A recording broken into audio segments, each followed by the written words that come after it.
Welcome back to the Rise podcast. With the esteemed list of guests that I've had so far, I have managed to meet some unimaginable, gifted people until I ran into one of the most captivating ones. Michelle, or should I say Goddess Michelle. Thank you.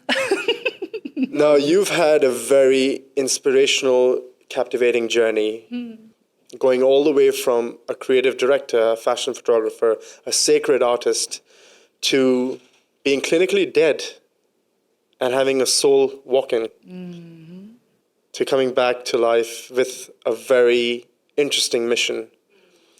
Would you like to share with the audience a bit more about yourself? No, absolutely. In the end of the day, it's like when you go through a death process and you have a soul walk in, everything changes. Your whole life changes.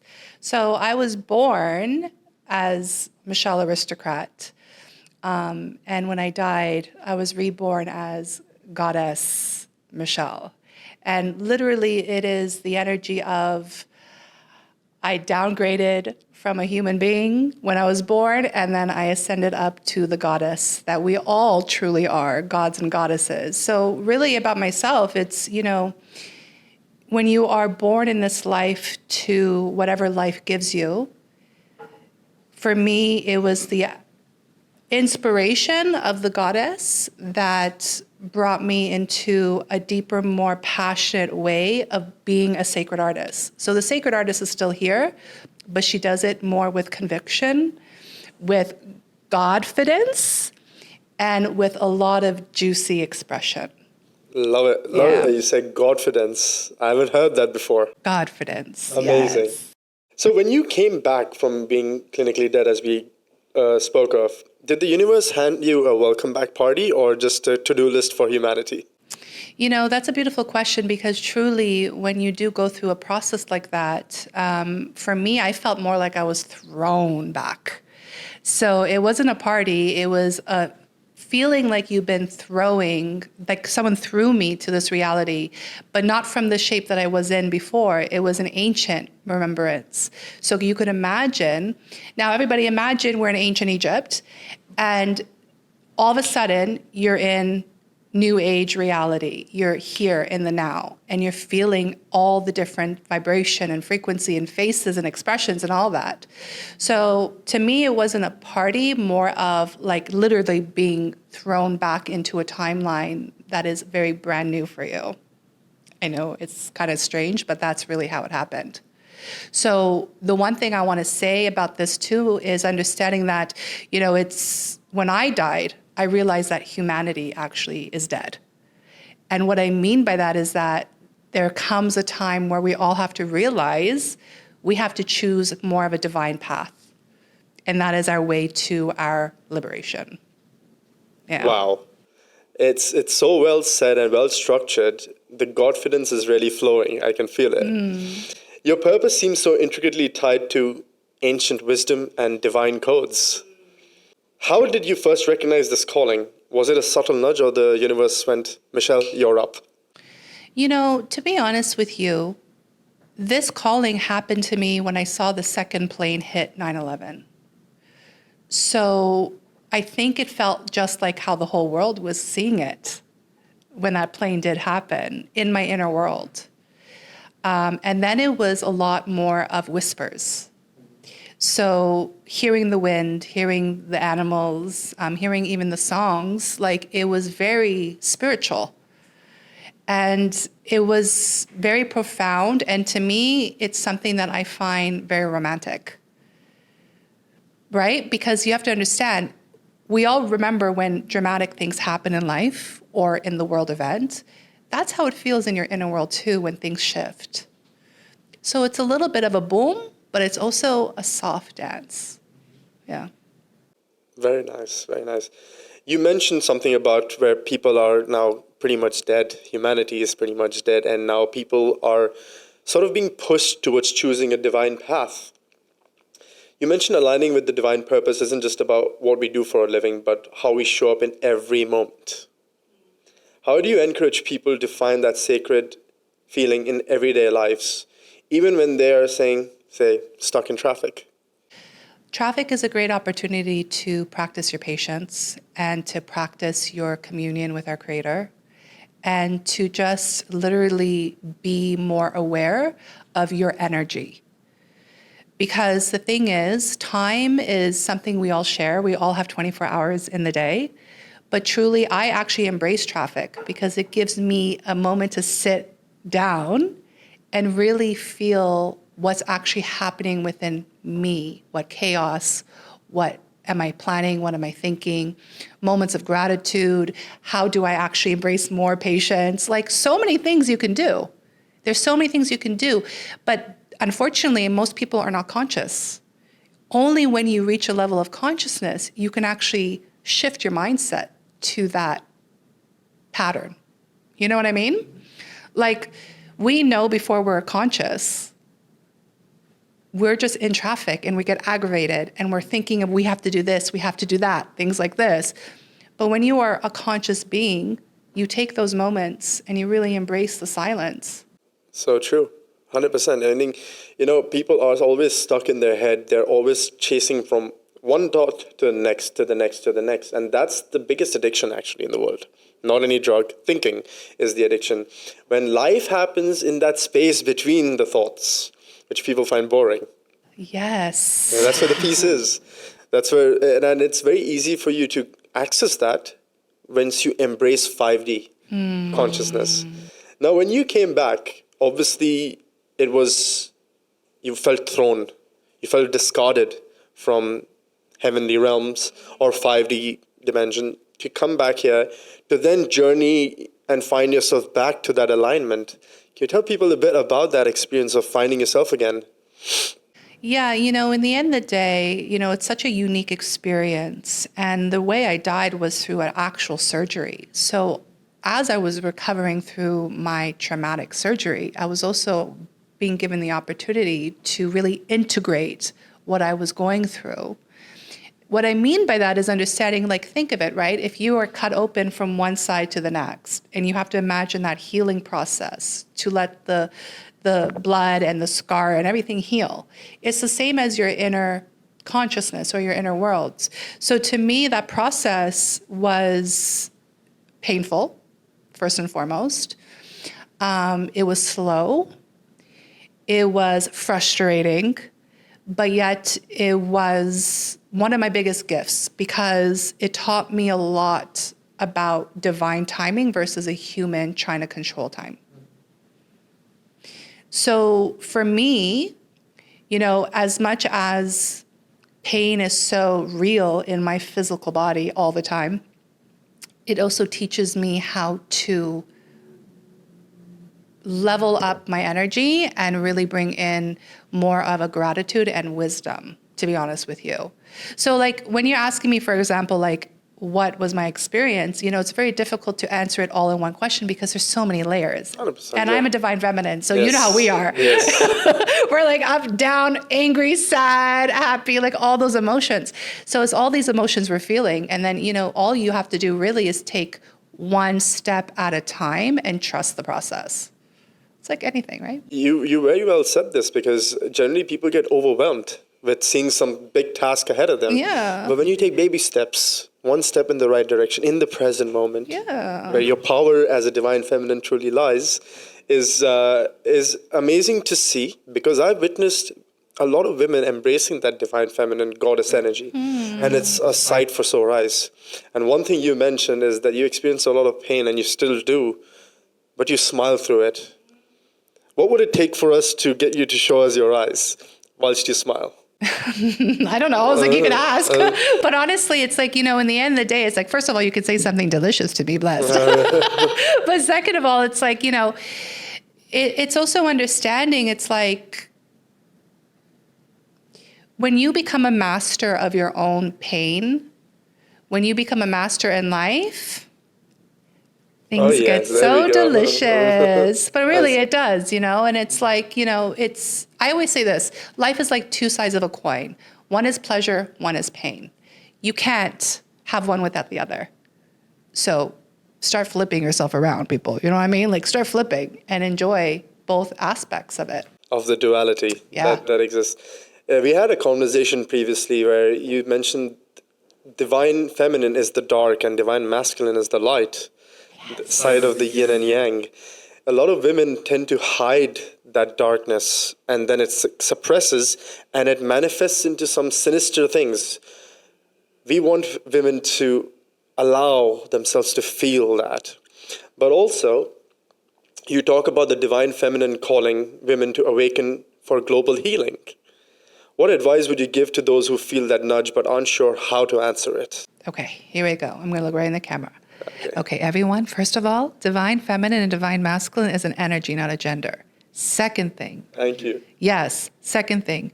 The feminine energy is dark and the masculine energy is light, meaning you are not a light feminine. That's you rejecting your masculine energy within. The other thing I want to say to you is understanding that you have to look deep within your soul and your lineage to what beliefs you have been programmed to. Because truly, most people think that dark is evil, which it is not. Because if you look up at the sky, the darkest sky shows the brightest stars. And baby, we're all just stars. Nice. So is the sun the brightest of them all? And on this planet, yes. So with that said, right, when we look at the sun is the masculine energy and the moon is the feminine. So when we are in a beautiful dance between the moon and the sun and the moon, you understand that's actually a reflection of you, of all of us. We're all both energies.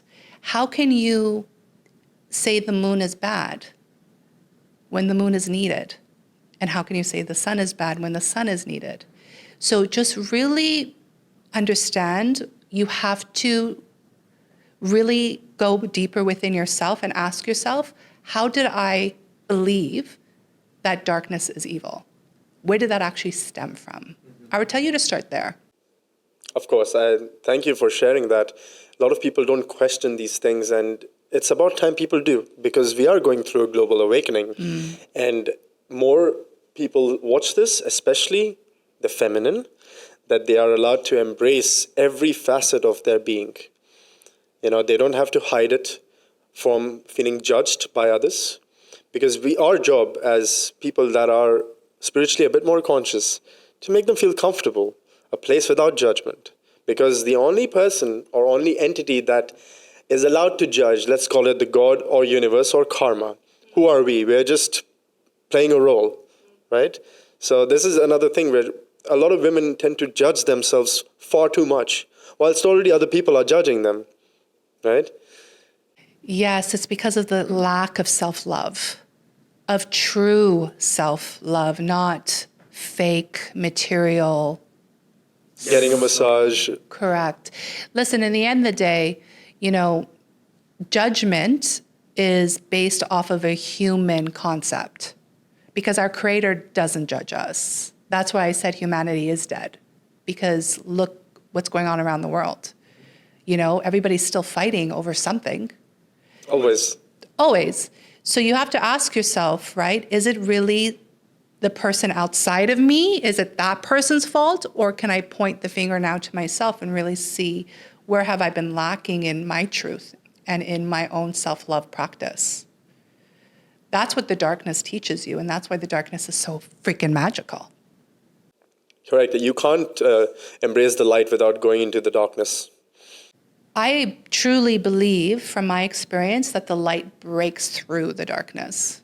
And to really experience real divine light, it's because you're so profoundly deep in your darkness, which is so delicious. Nice.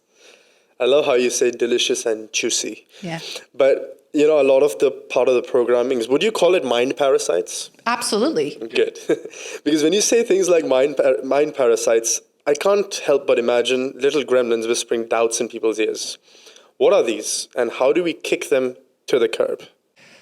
In the end of the day, I say it like this. We all know technology. So imagine your mind is a laptop. And right when you wake up, you're hit with millions of viruses. That's the parasites. What it is basically is all the constructions of the egos and all of your beliefs and all of the MK mind control and all of the things that have been programmed into our psyche. And I think that you have to understand here, the reason why I say God and Goddess is because God and Goddesses are actually ancient Greeks or Greece, from ancient Greece, and it is a belief of your psyche and all the aspects of your psyches, because there's more than one. So those parasites are that. It's all of the delusions, the denials, the falsities, and all of the things that are based on our deepest subconscious and our unconscious egos, for sure. Right, which actually stops us from embracing our true authentic self. Well, that's the thing. That's why they're parasites, right? They don't want you to rise. You know this. And I always say this, if you truly want to ascend, baby, you must descend. Because the only way for you to find your highest truth and your highest liberation is in the underworld of your own belly. Nice. You've mastered helping people access their innermost essence and divine love. Have you ever had someone walk into your sessions expecting quick fixes and walk out saying, whoa, this is deeper than I signed up for? Absolutely. And it's fantastic to witness. You love scary people. I tell people all the time, if you're walking into a goddess temple, and if you have expectations, that's your problem, not mine.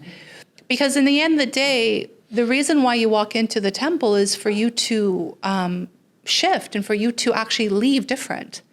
So, there is no easy fix in life. And in the end of the day, if that's your mentality, I'll definitely remind you that that's not what's going to happen. And I don't do it with love and light and everything nice. Fuck that shit. In the end of the day, one of my missions here is to fuck up this world. I'm cursing. I hope that's okay, bless. But yeah, it's that frequency and it's that understanding. It's like, you know what? The only way for you to actually shift is for you to be triggered. And the trigger is the medicine. And I'm very grateful to be that trigger.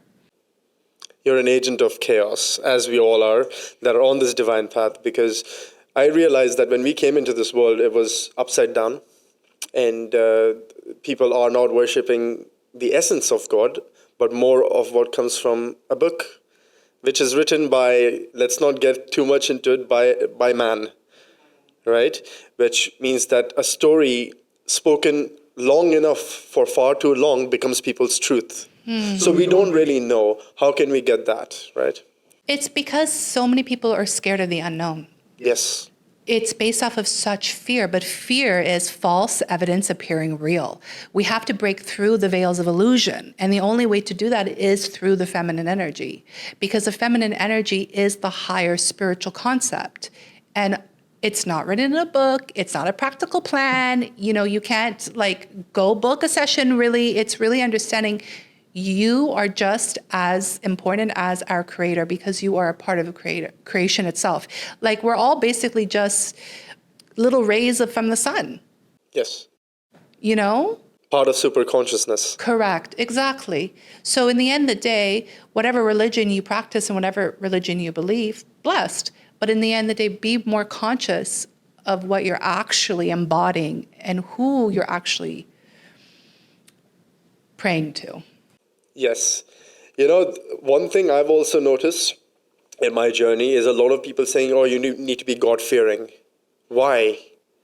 Fear and love are two spectrums, two ends of the spectrums of the vibrational frequency. How can you fear something or someone and love them at the same time? You can't. That's what keeps people confused. That's what keeps people stuck in the lower vibrational consciousness, right? And I've always tried to show people that they are more than they think they are. They are limitless. And where does that feeling of limitless come from? Embracing spirituality, embracing the true frequency of self-love. Yes, absolutely. Right? And understanding too, right? Our creator doesn't want us to live in fear. Who is putting that fear into this humanity and who's putting fear into these spaces and places? It tends to be a man that wants power and control. They want to enslave us. Yes. But 20 years ago, the heart awakening journey has started. And us, who are chosen ones, who are volunteers, who are light workers, who are way showers, who are the priests and priestesses, who are the prophets, who are the real true leaders of this planet, are going to really showcase what's really happening so everybody can be free. But it's your choice. It's an individual choice. Every choice you make, every single moment of the day, is your karma. You mentioned the word chosen. Mm-hmm. There's a famous saying that goes, many are called, few are chosen. When you're chosen, you don't have a choice. It's just something that you came to do. And I can give this a very basic description. Many people are here to get into the race and want to own the world. Some of us don't give a shit who does. We're still going to do what we had to do. We're going to fulfill our divine mission regardless, because we don't live in the frequency of fear. Right? For me, I think in my own personal journey, I experienced a lot of darkness, a lot of shadow from a very young age. And initially I felt really bad and I was scared and I was like, why is this happening to me? Until I had my awakening when I ran into my twin flame, where the entire fear completely vanished. Now, before that, I used to always speak my truth and then face the consequences. But then when you're divinely guided, you're also divinely blessed. And I also say this to people, that if God has given you the intention to speak your truth, they've also given you the buffer to be stupid. Because that's what love is. You give them a chance to learn, grow. But people are so afraid of making stupid mistakes and end up making even worse mistakes because of that. You know, it's so interesting because the truth is, what is a mistake? You know, It's a lesson. Exactly. Or maybe that mistake that you think you made is actually taking you to the next steps of your ascension path, or for you to level up, or for you to learn, or for you to forgive, or for you to be more aware. So in the end of the day, it's like, is anything truly a mistake, or is it just a part of Divine's plan? And sometimes you just have to walk into it. Because in the end of the day, if you have the courage to truly love, it's one of the hardest tasks in the world. Yes. Because you have to show up so vulnerable and so honest, and yeah, stupid, but I like to be stupid sometimes too, so blessed. You know what I mean? Yes. Like, make me stupid, I don't care. 100%. God, like in the end of the day, why are we taking life so seriously? Because let me tell you, the one thing that's going to be promised is that we're all going to die. Exactly. You know, but some of us are not trying to die anymore. Some of us are trying to transcend. And that means no more reincarnation on this planet, so we can actually ascend to ascended master positions and really go into a higher template of the soul. So true, and very well said, because life and death is something we need to do. Yet people are scared of something we need to do and then stop living their dreams, or stop being a little, let's look at the word YOLO. You only live once, and people say, I'm going to do all sorts of stupid things, but hey, you only live once. You're here to also fulfill something that your heart wants. Why not look at it in that sense? Absolutely. Yeah. And also understand, who told you that you've only lived once, my baby? Yeah, it's programming. Have you come into the temple of the priestess and we went into your Akashic records? You know what I mean? In the end of the day, it's like, yeah, you could say YOLO, but my favorite saying is live free and die well. Because if you are enslaved to your own narcissistic ways of thinking, then you're a slave. So true. And a lot of people that I see and have witnessed, and this goes without judgment, right? Because it's based on programming, and everyone has their own programming, their own journey. When they decide to say, fuck this, I am now moving into my next level. I am leveling up. I don't care what people think. I am tired of people judging me. I'm tired of judging myself. I'm letting go of all of that. And that is when your true authentic self, your soul, you are the soul. So your awareness kicks in saying, ego. Boom. Boom. And I also looked at the whole empath narcissist thing as man-made creation. As an empath, we're more conscious. But a lot of empaths struggle with the second half of the yang, where one is do no harm, but the other is take no shit. right? Right. And I think a lot of empaths have enabled narcissists to take advantage because they feel a sense of care and worth out of a narcissist showing them something. When we're teaching each other lessons, we're showing them to be more empathetic, and they teach us to love ourselves more. Right. So it's all lessons. Absolutely. And also an old timeline. I'm going to say it because you have to understand most empaths have the highest codependency energies that they have not dealt with in their shadow yet. Very true. Very I'm here, true. right? So I'm here to tell it. Let's put them on the spot, yes. You're here. Listen, yes. And this is it. How do you break? Is this type of frequency. You got to get louder. You got to get stronger. It's like going to the gym. If I want to build my booty and I want to have a bigger booty, I got to lift heavier. I got to go to the gym every day. I got to actually feed it what it needs. This is same as energy. So if you're stuck in an empath narcissist energies, because the narcissist is just actually a reflection of the shadow work that you're still not doing, babe. It's 2025. Yes. Remember, a lot of the energy has evolved. Blessings to all of us who are doing the work, because that's how you change the world, by looking at your own mirror. Yes. You know what I mean? Not be a victim of anything, because narcissists already think they're victims because the world hates them and they hate themselves for that. And that's the self-talk that goes into it. And I think from a very young age, I realized that because some people deemed me a narcissist. A lot of people deemed me an empath. And if I were to think about what people told me about me, I would have gone crazy. Right. Right? And that's when I said, your thoughts, your projections, you think I'm a narcissist? Great. You think I'm an empath? Great. So I'm exactly who you want me to be. And I think that's what a lot of empaths or people that label themselves as empath can transcend into, of being a little fearless. Yes, absolutely. And you have to understand the projection. You know what I mean? Like, why are you even projecting? You're talking about, I'm an empath, don't judge me. But yet you're projecting and judging another. Yes. In the end of the day, truth is going to come out no matter what. So you can't hide anymore behind these labels. Yes. I don't care how spiritual you are. I don't care what kind of jewelry you wear. I don't care if you light sage and, have crystals all over your yoni and your necklace and all this stuff. In the end of the day, the truth will Prevail. Yes, for sure. And in the end of the day, we have to understand these labels are not doing anything for us. It's actually setting us back. And we're self-sabotaging ourselves and our ascension path. Because if we are going to rejoice in the waters of Mother, which is the consciousness, then you can't control the drop that goes back in the ocean. You know what I mean? True. 100%. So that's the thing. And I think it's such a beautiful, beautiful, musing expression when you can speak your truth and be who you want to be and say what you want to say and be authentic and not put a label on yourself. One of the most important things, don't put a label on yourself. No. I am what I am, and that's that, and I'm okay with it, and I'm sure eventually you will too. And if not, bye. Exactly. You know what I'm saying? Like, self-love. Blessed. In the end of the day, we're all here to mirror each other at a certain place, but no one's going to stop me from evolving. I'm going all the way home. So if that's a problem with you, there's the door, baby. Don't let the door hit you on the way out. You know what I'm saying? Like, own that energy. Yes. Because in the end of the day, everybody is coming in and out to just help you grow. And that's why detachment is so important.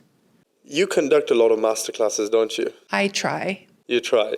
Good. I love that you said that because it sounds absolutely transformational. I mean, activations, chakra clearing, divine alignment. What's the most delicious and juicy aha moment you've seen a participant experience? Okay, so first of all of my master classes are on Zoom. Okay. So, the best part is when they actually are live and I can see them on video, right? So there's a couple. One would be a total trance. One went into a very delicious trance and we were witnessing her. One can start crying. One can start getting up and start twerking because she loved what I fucking said so much. And literally, like, it's such a space of being seen and open and vulnerable. You have to understand, when I am in masterclasses or if I'm in a divine transmission, I don't have anything written. I'm always just flowing. So whatever I say might hit someone way more than the other. So what I've witnessed has been fucking amazing and delicious and yummy and juicy. But in the end of the day, these masterclasses are such a great way to gather so we can actually shift even more of the energy. That's truly the blessing of a masterclass. Because what I do is actually one-on-one, excuse me. I'm usually doing one-on-one work because I need to tap into your kosh. I need to tap into your soul because I need to be your higher mirror. So masterclass is when all of this frequency is coming out of me. I am the temple. I am the energy. And everybody's just taking it. And then what I see is just fantastic because all of us are holding this portal. We're all in this portal together. And it really is a magical, magical experience. It really is. Nice. Yeah. Let's talk about the Venus codes, the laughter, the empowerment, and the fun that you embody. How do you balance such deep spiritual teachings with a lighthearted approach that makes it all feel accessible? In the end of the day, that's the whole point of life. You should be laughing.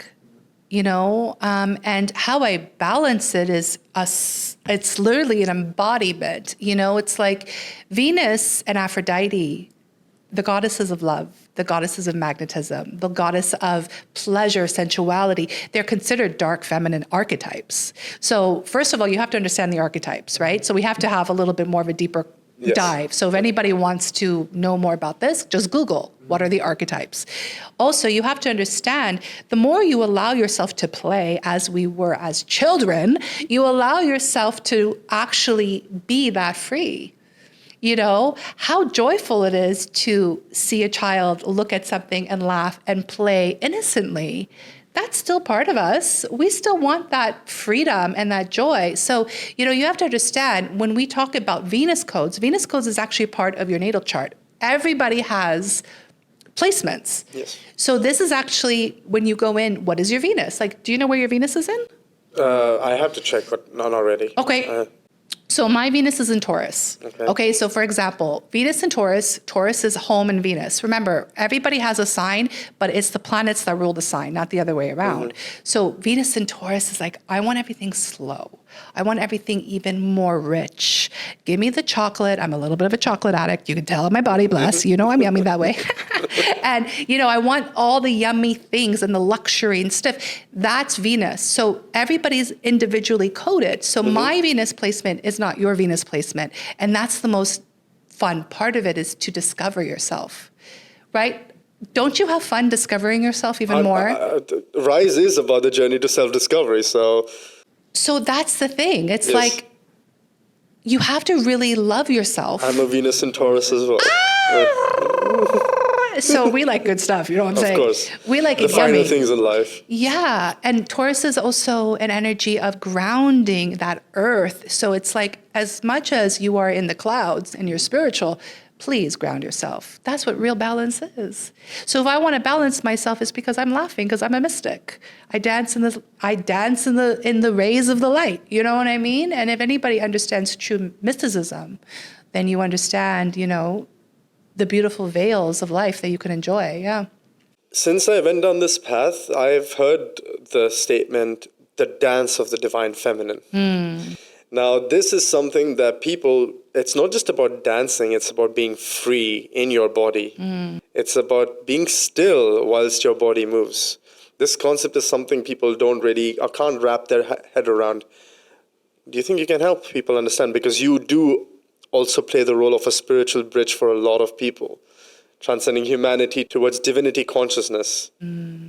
So during this great awakening, what does the world look like to you when humanity fully embraces that shift?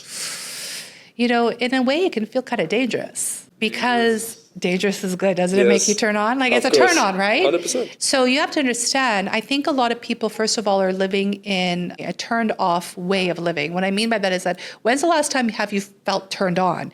Do you have to put on porn and waste your life force juice to get turned on, which is not even turned on because it's just going to be depressed after that? Yeah. Or actually taking every single day as an opportunity to turn your life force energy on. The divine feminine dance is life force energy, which a lot of people call prana. This is the energy you need to activate this dance, because the dance is literally a movement. And she's not alone. She's with the divine masculine as well. But the thing is, the divine feminine will start because she's actually the leader of the spiritual realms, while the masculine is actually the grounding force that actually holds her up. So, for example, most of the divine feminines now in 2024 are ready for the masculines to lift her up.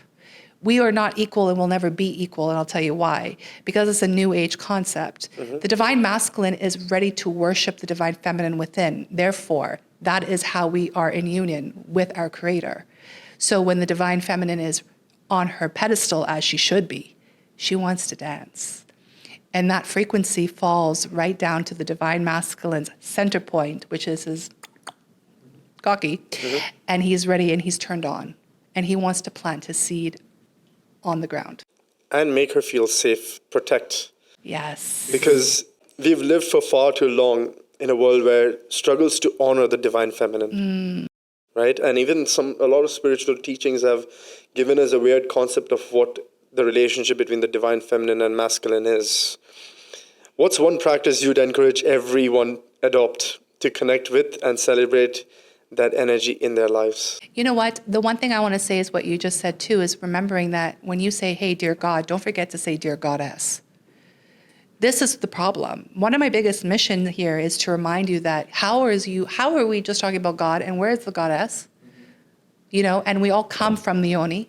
Yes. So the creator. Yeah, exactly. So the one way to start is also bringing in the goddess frequency in your life. What is that? You know, during your hard times and you go, oh, dear Allah, dear God, Jesus, which his name is Yeshua. It's not even Jesus, for God's sakes. Anyways. When's the last time did you say, dear goddess? You know, really shift that frequency and invite that frequency in your life, because it makes a huge difference, a huge difference. You'll feel yourself transform within the moment you say her name. I completely agree. And, you know, I think it's very patriarchal to say the Father and the Son and the Holy Spirit. What about the mother and the daughter? What's happening? Exactly. And this is why the problem comes through, and that's why the competition between men and women has become so apparent, because we're supposed to co-create. Yes, 100%. And that's the thing, you know, for me, as someone who's in a divine feminine frequency, as I'm in my own union, I'm whole and I'm complete, blessed. But you have to understand, women have to take more accountability for the way we treat ourselves, because then if we don't fully love ourselves and we don't take full accountability for our own bullshit, then we're going to let a man come right in and treat us like shit. In the end of the day, it's like we give birth to everything. So we have to take accountability for what we're giving birth to. And this is such a beautiful time to take full accountability and to forgive what you need to forgive. Because if you're holding on to anything, whatever it is, you can't fully grow. I always say it's like, hot air balloon. You know, a hot air balloon, I'm pulling on the fire, I'm rising, but there's weights all underneath and we can't see the weights. Cut that shit off. And the only way to do that is through forgiveness. You so rightly said this, and I'm going to add to this, because a lot of men will love what you just said. Women taking accountability. Now, accountability starts with accepting yourself first.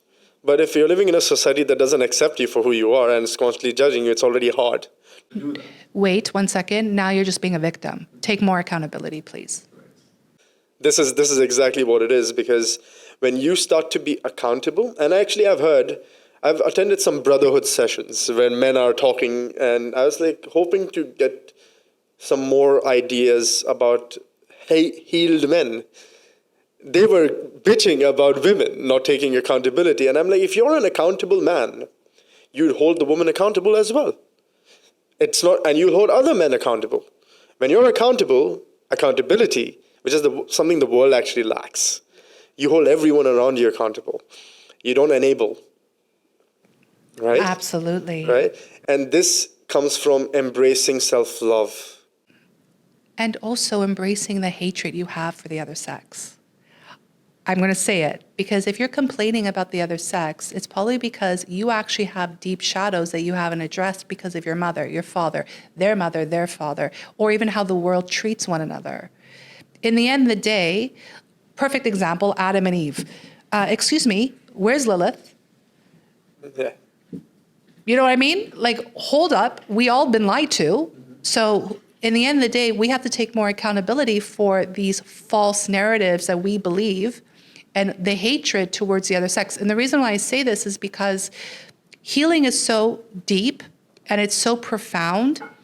And do people truly heal, or they're just actually now reflecting and pretending they're healed, but really making another energy field out of it and covering up their healed with a higher spiritual dialogue?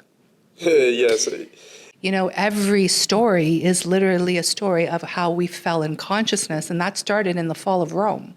So, you know, when you talk about the fall of consciousness, meaning we are now lowering ourselves into more of a slave mentality so we can be easily controlled.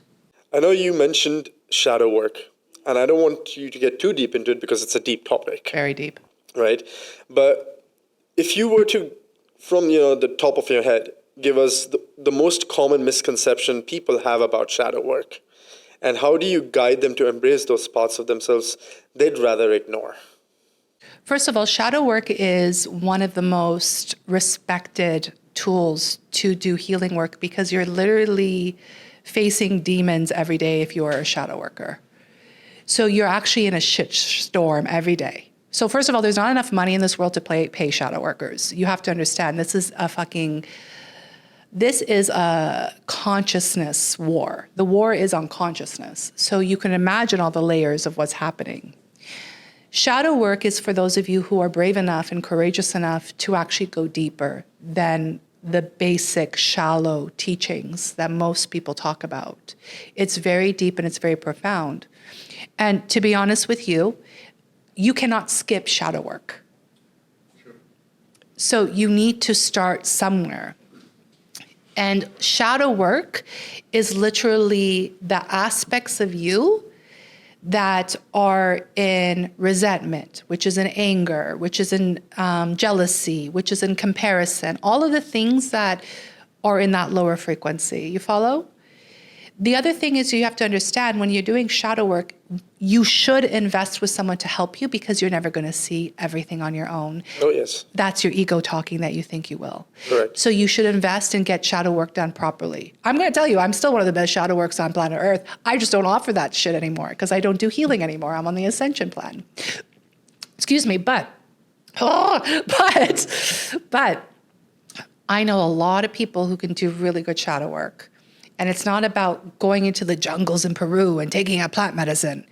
This is some real stuff, and you have to be open to literally feeling, purging, dying, and then going on the repeat cycle. Spirituality is the most corrupt word in the world we live in. And I really want people to know that being spiritual is being you. But who is that you? Right, is what we are here for people to know. You cannot rise until you descend, until you experience the entire spectrum of your darkness all the way up to the light. Because the darker you get, the brighter you can shine. And that spectrum is what any alchemist follows when they transmit negative energy, convert it into something beautiful, and then show it to the world. Nothing beautiful came out of the light. It was born in darkness, right? So true. Take a moment of that. In the end of the day, it's like, how do you perceive darkness? What is that? It's a mystery for me. It's the unknown. And I've personally, on my own journey, even whilst I created Rise, was complete darkness. I was actually isolated, not knowing what the next second is going to bring. The day would start with the good news, end with the bad news. Start with the bad news, end with the good news. And I'm like, enough. Fuck this shit. I'm just going to surrender. The moment I did that, that's when the magic happened. Right? And this is exactly what I really want people to know, that when they keep running away from their darkness, their shadows, they eventually will catch up to you. So how are you really free? Exactly. And how are you actually also, how do I say this? Okay, I'm just going to say it. How are you also being a cowardice to other aspects of your life? And for the people who love you and you love, you got to understand that you are stronger. You're more built for something that's higher, but you have to take those courageous steps. And like you said, the mysteries of life, you can't control everything. Because literally when you're on your deathbed, you're going to be shown your entire life in the flash of your eye. And you really want to be more prepared for that moment. Because we have too much information, we have too much wisdom, we have too much material for you to choose not to. Do you understand what I mean? So it's like, take more of that accountability for those moments, because in the end of the day, literally, life is extremely short. Yes. So you want to make it the best that you can. And we're also visitors here. Yes, I agree. Life is on rent. And yet we fight with who owns things. So that's where it's a joke to me, because I mean, the more I keep living this life, I was actually told recently by someone, you have a lot to learn. I'm like, I'm sure I do. I'm learning right now with this conversation of thinking that someone giving me spiritual advice actually needs spiritual advice too. You know, we're all learning from each other. But first of all, who asked you? You know what I'm saying? Like, in the end of the day, dear spiritual people, have a little bit more responsibility for the act of communication. Do you understand what I mean? Like, and the truth is, yes, we all are learning, because if we weren't still on Earth School, we wouldn't be here. Isn't that such School a of beautiful life. thing? School of life. I agree with 100%. you, though. I say this all the time. I'm just a traveler in this world. Please, you know what? All your stress, leave it somewhere else. I have no interest in it. And it's not going to change anything. But you know, as we ascend, you rightly said that you don't always have to remain to be a spiritual bridge for people. The role shifts where you start to ascend and you say, listen, I've done my bit. I'm going to now do me. Whoever wants to jump on the ride, as long as your frequency matches and you keep it light, welcome on board. I'm not carrying your baggages. I'm not here to baby you. I'm not here to take on your burdens, right? And that's the thing. That's why it's called evolving. You know what I mean? We're not trying to just sit on a branch forever. We're evolving. We're going higher. So that bridge that we were for that whatever time we were was actually done in the soul contract. So why are you still there? Because you're not ready to ascend. You're not ready for your greatness. You're not ready for your glow up, baby. Why not? You know what I mean? So in the end of the day, if your soul is meant to rise, it will. But you have to also understand this is an evolving journey, meaning we're never going to be comfortable. Comfort is where we actually fail. Yes. It's the comfort zone where growth stops. Exactly. That Exactly. Right? And you know what? There's nothing wrong with saying, you know what? I'm actually a leader. And you know why I'm a leader? Because I'm doing it first. It has nothing to do with the amount of followers I have. It's because I've taken the brave steps to make this move. While all of you are just sitting, hiding under the sheets, watching Netflix, and pretending you're so spiritual because you have a spiritual account. Yes, exactly. I think the job of a leader is to show people's own leadership skills, show them how important they are, how valuable they are, not gain more followers by preaching the word of whoever and however. Moving on to the last, most controversial question. I think it might not even be that controversial, so let's shake things up a little bit. As someone who's experienced bridging humanity towards divine consciousness, what's your take on the claim that we're headed towards a collective spiritual bypass rather than a great awakening? You know what? That's a timeline that can exist. Do you understand what I mean? But in the end of the day, I really don't give a shit what other people say. I believe in God's plan, and I'm here to do creator's work. God's plan. Exactly. Yes, God's you know plan. what I Yes. mean? Like, look at the world. Look at it. We're in the Renaissance era. You know, there's so many things that are going on so many different levels. But that's also God's plan. So I don't care how enlightened we are. I can't put my opinion or my foresight on a plan that's already has been in the works. Yes. Because that's truly what we're saying, there is actually no creator. When you truly are in co-creation with creator, then you have to understand, well, one, do you really trust in what we're actually doing? And two, it's the best way to say it. Heaven is here. Stop sabotaging it.